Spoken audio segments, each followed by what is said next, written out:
Assalamualaikum warahmatullahi wabarakatuh. Waalaikumsalam. Alhamdulillahirabbil assalatu wassalamu ala asyrofil anbiya'i wal mursalin wa ala alihi ajmain.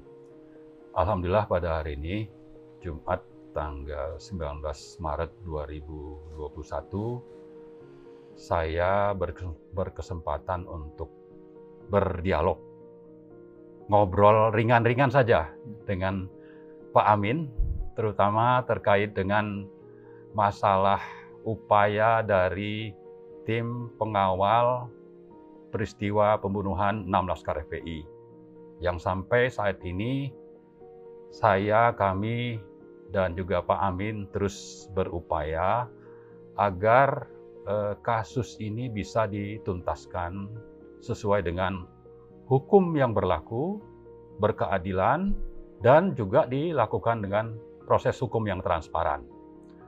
Nah, sejauh ini memang sejak pernyataan sikap yang dinyatakan oleh TP3 pada tanggal 21 Januari, ya sekitar 2 bulan yang lalu di Hotel Century Park,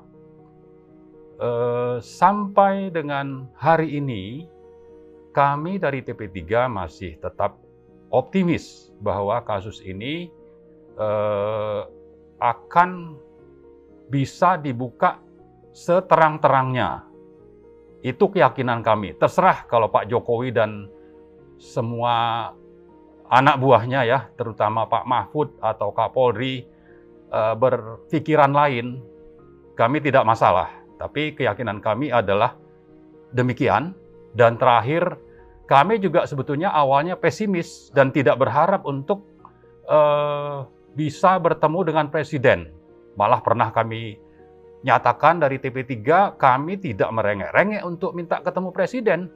Dan saat itu sekitar 3 hari sebelum bertemu dengan Presiden, kami menyatakan bahwa Presiden ini tidak bersedia dan tidak dapat menuntaskan kasus tersebut. Nah, justru karena statement itu, tiba-tiba kami diundang. Jadi bukan karena permintaan kami sebetulnya untuk beraudiensi dengan Pak Jokowi itu. Nah, berikutnya nanti ada sejumlah langkah-langkah advokasi yang akan kami lakukan. Seperti pada tanggal 21 Januari yang lalu kami nyatakan bahwa kami akan melakukan advokasi berkelanjutan. Karena berangkat dari optimisme bahwa kasus ini harus dan akan dituntaskan mestinya oleh pemerintah kalau memang ya Pak Jokowi itu yang katanya mengaku saya Pancasila, saya NKRI, ya buktikanlah. Dan saya yakin rakyat akan di belakang Pak Jokowi kalau memang committed dan tidak hipokrit hanya mengatakan saya Pancasila, dalam prakteknya itu yang terjadi sebaliknya. Nah, pada kesempatan ini saya ingin menanyakan kepada Pak Amin bagaimana kira-kira pemikiran Bapak soal komitmen dari dan juga optimisme dari TP3 tadi. Ya, Pak.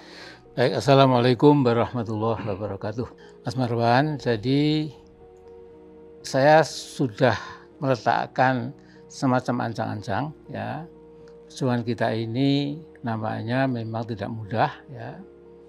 Tapi justru makin sulit, makin menambah semangat kita ya untuk mengatasi berbagai macam halangan, rintangan itu. Karena memang saya yakin sekali bahwa ini harus selesai perkara pelanggaran HAM ini, berat gitu ya. Nah, cuma masalahnya ya, saya sejak dulu ya memang agak meragukan kompetensi dari presiden kita ini ya. Jadi lagi-lagi saya merujuk tulisan saya sendiri ya. Ini saya tulis 11 bulan ya sebelum Pak Jokowi dilantik ya. Ini September tahun 2020 ya. Nah, di sini Pak Marwan ya, saya mungkin minta maaf ya kalau saya memang belak-belakan ya. Saya membuat rekomendasi ya, ini saya bacakan ya. Saya melihat inti permasalahannya ya. Jadi the crux of the problem permasalahan kepemimpinan Pak Jokowi itu ya adalah pada kegagalan kepemimpinan atau leadership failure. Ya. Saya melihat Pak Presiden terbukti tidak kompeten menjadi Presiden Republik Indonesia. Bisa dikatakan sejak tahun pertama Pak Jokowi menjadi Presiden, dia dan sebagian menterinya sudah membawa portfolio of failure. Jadi memang from the very beginning sudah mengusung portofolio kegagalan itu. Tidak tampak Pak Jokowi memiliki wawasan yang jelas tentang arah pembangunan Indonesia yang seharusnya. Pemahaman dan penguasaannya pada jiwa dan aksara Pancasila dan Undang-Undang Dasar Republik Indonesia 1945 menurut saya juga masih kabur. Ya. Wawasannya tentang globalisasi dan geopolitik pada umumnya juga tidak jelas. Di masa krisis seperti sekarang ini terlalu jelas buat saya ini ya, dan orang yang seperti saya barangkali, bahwa Pak Jokowi memang tidak punya kompetensi kepemimpinan. Ya, ini penilaian saya dijamin oleh undang-undang ya. Ini bukan menghina ya. Itu tidak hate speech ya, bukan speech ya. Ya. Kegagalan kepemimpinannya telah melahirkan kegagalan atau fiasko multidimensional. Fiasko itu terjadi hampir di seantero kehidupan nasional bangsa Indonesia. Kegagalan demokrasi yang telah berubah menjadi oligarki, otoritarianisme, nepotisme, dan menjadi rezim pemborong kebenaran. Ya.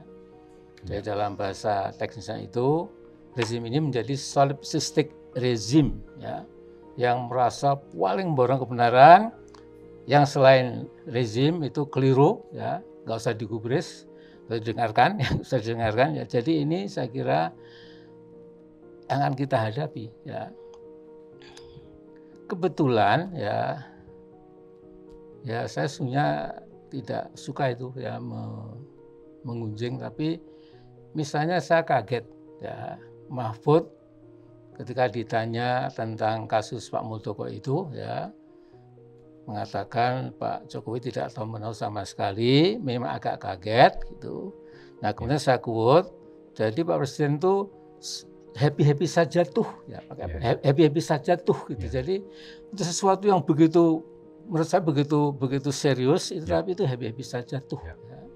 Nah saya khawatir ini pelanggaran HAM berat ini mungkin akan dicari solusi yang juga tidak sungguh-sungguh, tapi saya kira akan lebih gawat lagi gitu.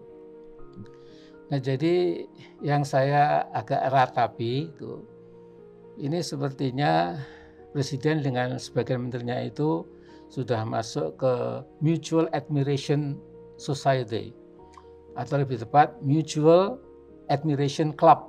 Ya. Jadi yang sebagian menteri, Bapak serba benar, Bapak sudah pas, Bapak sudah top, Bapak sudah sangat bijak Pak, terus Pak. Gitu. Kemudian ini Presiden juga mengatakan we are doing a great job. Gitu, ya. Jadi saya lihat ini ada padanan, saya kan suka lihat boxing itu. Ya. Jadi kadang-kadang seorang petarung yang sudah knockdown 2 kali, itu pelatihnya membisiki, you are doing great son. Gitu. No, it's time for you to knock out him, gitu ya. Jadi wah ini kok, jadi ini seperti itu kan tidak betul itu ya. Jadi mestinya itu dimasukkan kritik, Pak, di sana ada jeglongan atau ada jebakan, Pak. Masalah ini harus selesai dengan bagus, Pak, karena akan jadi bumerang kalau tidak diatasi dengan bagus itu. Nah, jadi tapi kita pegang ya. Jadi kata-kata Presiden itu bahwa tim ini ya ditunggu untuk datang kembali, dan kita sedang menyiapkan buku putih ya. Buku putih, ya. Betul Pak. Jadi gimana itu? Jadi insya Allah sebetulnya kalau bicara buku putih, bukan berarti kita tidak punya data. Dan bukan berarti pula yang namanya Pak Mahfud atau pemerintah itu tidak punya data untuk menyimpulkan bahwa ini sebetulnya pelanggaran HAM berat. Ya, ya, ya. Mereka tahu itu, tapi mereka belokkan. Kenapa? Karena yang melakukan ini adalah aparat negara, bisa menyangkut ke pimpinan di kepolisian atau di lembaga lain, atau malah bisa sampai ke Pak Jokowi. Jadi karena itu kita sejak awal sudah mengatakan bahwa ini pelanggaran HAM berat. Silakan yang namanya Komnas HAM mengatakan ini adalah pelanggaran HAM biasa, tapi yang ada di lapangan sampai saat ini pun sudah bisa menyimpulkan bahwa itu pelanggaran HAM berat. Hanya karena ada moral hazard, ada komplotan antara pemerintah dengan Komnas HAM, maka itu dibelokkan. Karena itu kita bicara soal hati nurani. Kembali lagi Pak Jokowi ini. Kalau bicara Pancasila, orang-orang yang beragama mestinya kan tidak berani untuk bicara hipokrit ya, tidak sesuai antara perkataan dengan perbuatan. Nah, karena itu kita sebetulnya kan sudah melakukan doa bersama ya, Pak. Tanggal 16 Maret yang lalu. Ya, kita berharap pertolongan Allah agar orang-orang yang hipokrit ini bisa mendapatkan hukuman, termasuk siapapun yang melindungi. Ya, mungkin Bapak kalau melihat ini, Pak ya, bahwa Presiden ini kelihatannya sangat confidence. Dikelilingi tadi Bapak sebutkan orang-orang yang memang terus mengeluh-elukan. Lalu setelah itu karena confidence lalu bersikap otoriter. Bagaimana Bapak melihat ini? Jadi persis memang kelemahan pemimpin itu kadang-kadang bahkan ada teori kepemimpinan ya. Teori kepemimpinan itu mengatakan kadang-kadang seorang pemimpin yang sesungguhnya kompetensinya itu sangat rendah ya, tapi dia harus menipu diri sendiri ya. Jadi dia sampai tega menipu diri sendiri seolah-olah dia itu kompeten, seolah itu punya karisma, seolah dia itu problem solver, pemecah masalah, seolah dia itu pandangan jauh dan lain-lain gitu.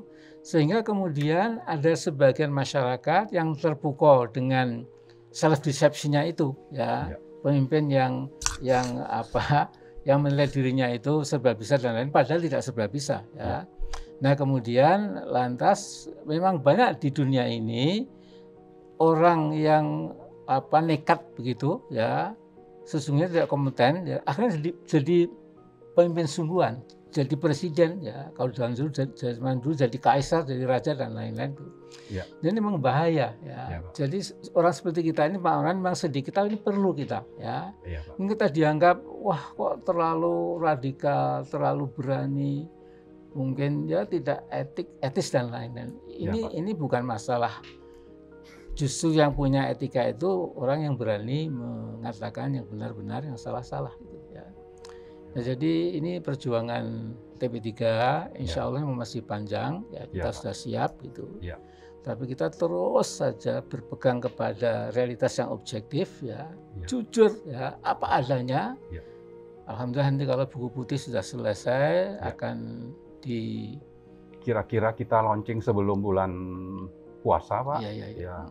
Sekitar tanggal 7 atau 8 April. Dengan itu ya permintaan Pak Jokowi bahwa kalau memang punya bukti silakan sampaikan, nanti kita akan sampaikan. Setelah itu ya kita lihat. Dan cukup 15 menit lagi ya toh? Betul Pak. Iya, kita tidak bicara waktu. Tapi kenapa dibesar-besarkan masalah waktu? Padahal esensinya adalah bahwa Bapak sudah memimpin kita ini sebetulnya untuk mengingatkan penguasa yang otoriter. Sesuai dengan perintah agama. Bahwa Anda jangan macam-macam. Ya, Anda sudah berlaku zolim, katakan begitu. Maka mengingatkan pemimpin itu kan sesuatu hal ya, sesuatu banget gitu ya bagi rakyat, dan karena itu memang kita menghimbau seluruh pencinta kebenaran ya, itu mari bergabung dengan TP3. Bagaimana menurut Bapak? Ya itu betul. Ya. Betul ya Pak? Jadi kita sudah sampai ke tahapan yang puncak ya, karena kita sudah melakukan doa dan tahlil se-Indonesia. Ya. Jadi saya tidak akan bicara intuisi dan lain-lain. Intuisi manusia kadang juga keliru ya. Tapi saya yakin ya bahwa Allah selalu akan menolong hamba-Nya yang sungguh-sungguh ya, yang jujur, berani ya, dalam arti membela kebenaran gitu. Nah, jadi kita tetap lewat diskusi kita ini yang sangat pendek, meminta kepada seluruh unsur-unsur bangsa Indonesia, juga umat Islam apalagi, ya, bahwa hari-hari ini sesungguhnya kita akan buktikan apakah Presiden Jokowi itu memang sekarang sudah betul-betul willing dan able, ya, dan capable, ya, untuk menyelesaikan masalah ini secara transparan, jujur, adil, gitu, ya. Dan ya kita tinggal wait and see, ya, sambil berdoa kepada Allah, ya. Teruslah saudara-saudaraku, kaum muslimin, kaum muslimat, mukminin, mukminat di seantero Nusantara, ini masalah yang sangat penting untuk kita laporkan kepada Allah SWT. Gitu.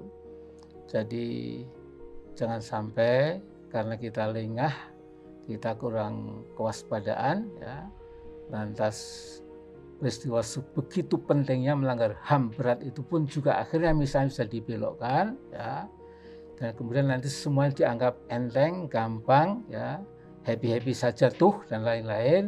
Nanti kita akan mudah-mudahan tidak, ya, nanti kita bisa kecewa tapi terlambat, ya.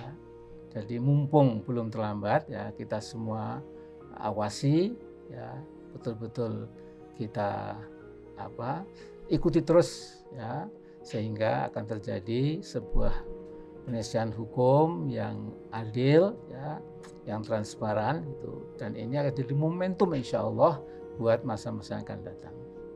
Saya kira itu saja.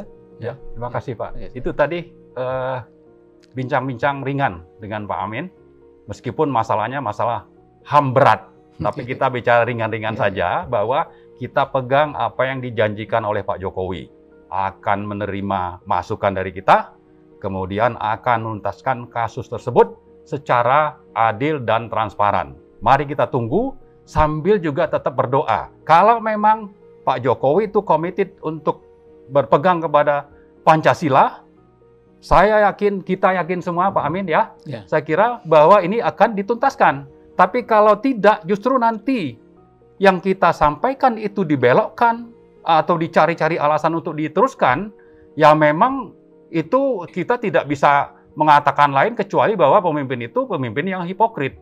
Dan kita tidak mau itu, gitu. Saya kira itu saja, terima kasih. Assalamualaikum warahmatullahi wabarakatuh. Waalaikumsalam warahmatullahi wabarakatuh. Sampai ketemu lagi.